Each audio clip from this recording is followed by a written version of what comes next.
So before going to the experiments, first let us familiarize with the trainer kit. So as you can see, this is your digital IC trainer.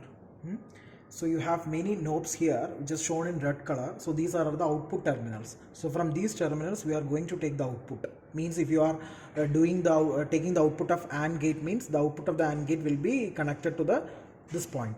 Suppose you are giving the inputs to first and second terminal of the AND gate and you are taking the output from the third terminal or third pin of your IC, means from the third pin you need to connect the output to this terminal. So at any terminal you can have the output, and the indication of the output is shown by using this LED. This LED will glow if the output is high. If the output is low, means this LED will not glow. Like this it will remain.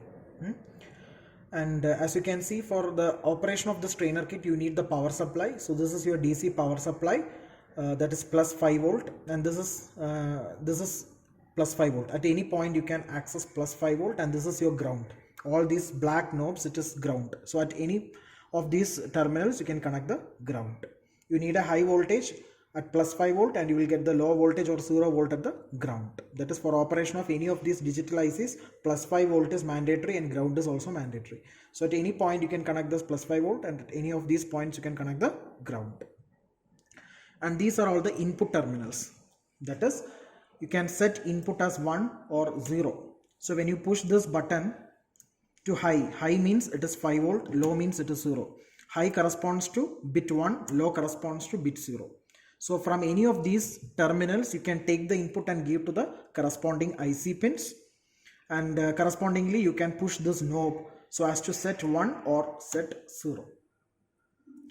Now this is the slot at which you will be placing your IC, but you can see that when you place an IC over here, parallelly you can access 16 terminals, isn't it? 1, 2 till 8 over here, and starting from 9 to 16.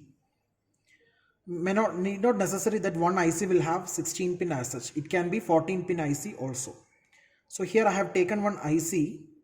Okay, this is having 7 pins in the left side and 7 pins here. So totally it is having 14 pins. Now how to place this IC in this particular slot? Any of the slot you can place. So before placing, you should be very careful that there is a knob here, isn't it? I mean a cut here. So this I should place facing like here, this. Okay, otherwise it will not work. Your circuit will not work. So this cross, it should be in this position, like that I am going to place. And please ensure that you are leaving this terminal, these two terminals you are leaving, because this is 14 pin IC, it is not 16. So this will not be active. So first 14 terminals it will be occupied.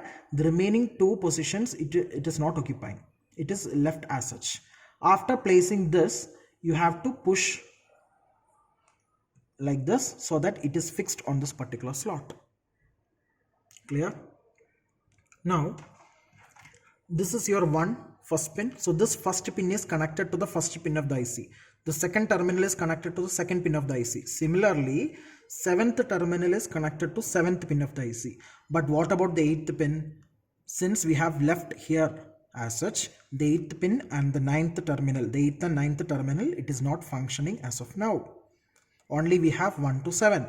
So the 8th pin of the IC corresponds to the 10th terminal.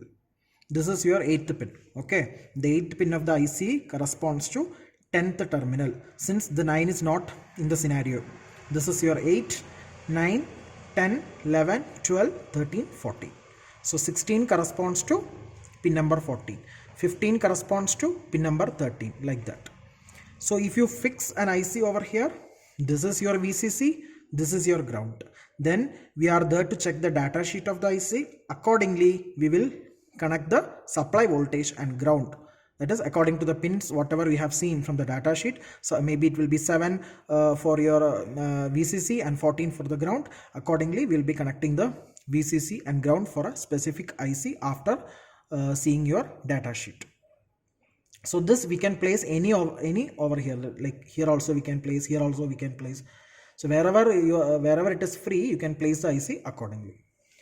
Now coming to the probes, that is how we are going to connect. Suppose I need to connect the supply voltage plus 5 volt to your VCC. Okay, plus 5 volt is your VCC and your VCC pin will be 14.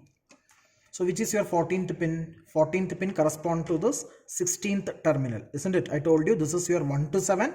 This is 8, 9, 10, 11, 12, 13, 14. So you are there to connect the probe from your supply voltage plus 5 volt towards the 14th pin. 14th pin means 16th terminal because this is a 14 pin IC. Similarly, you can connect a ground. Ground is for 8th pin. Okay, so ground is for 7th pin. So 1, 2, 3, 4, 5, 6, 7.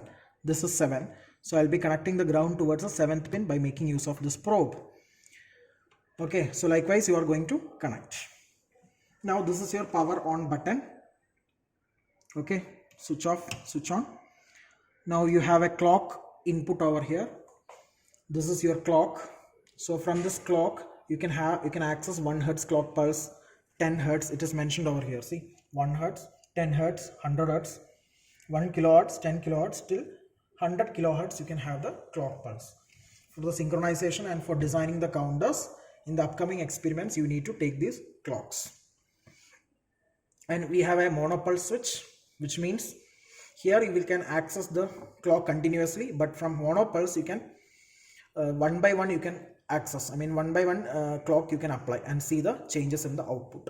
Whereas here continuous clock pulses will be delivering, but here one by one you can press this clock pulse. Accordingly, you can access the clock pulse. That is the difference between TTL clock and monopulse clock. Then this is your breadboard. As of now, we are not using this because we are placing the breadboard over, the ICs over the slot, and then we are connecting by using these probes. Okay, but when all the slots are occupied means we can access the breadboard, and in this breadboard we will be placing the ICs and accordingly we will connect the circuit. Okay, so what is a breadboard? It is nothing but the experimental version of a printed circuit board. We are not using any printed circuit board. Here we are using a breadboard. Here you can have many holes or slots in this. So I'll show how you can place one IC over this breadboard and show. See, this is your IC. See, I'll be placing the IC over this breadboard like this, so that the upper 7th pin will connect over here and the lower 7th pin will be connecting over here. It is inserted into this particular hole. Okay, and in this breadboard you can see a large number of holes where each of these vertical holes are internally connected. Each of the vertical holes are internally connected. This you will see in your AEC lab in detail, but in certain cases we need to make use of this breadboard as well. So for that only I am trying to explain over here. So in vertical holes are internally connected. So there is no connection between the horizontal holes. Only the vertical slots are connected over here. Okay, suppose I need to short 2 terminals, means what you will do is we will take one wire and we will short. Suppose I need to short 1 and 3, pin number 1 and 3. Then what I will do? I will take one copper wire. I will insert in the any of these vertical holes corresponding to pin number 1.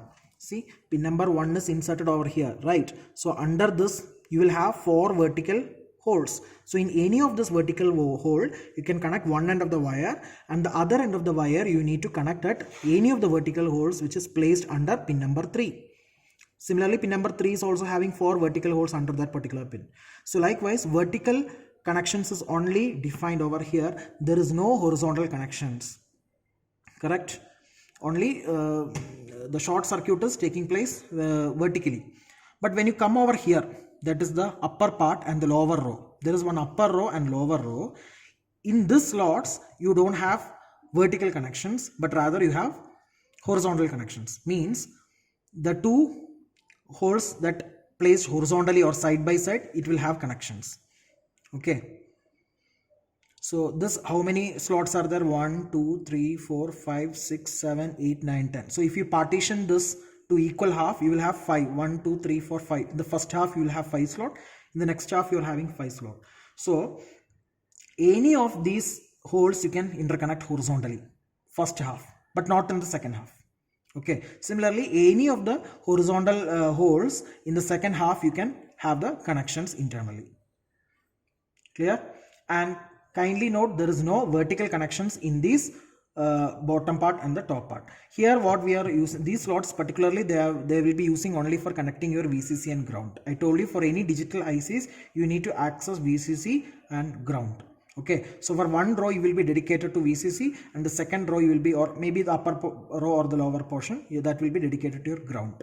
But while performing connections in these two parts, that is in the top row and the bottom row, please be careful. Only horizontal connections are being made. Okay, only horizontal holes are connected to each other or electrically short circuited internally. There is no vertical connections. Vertical connections is applicable only for the middle two rows, as I told you, and there is no horizontally, they are not electrically shorted.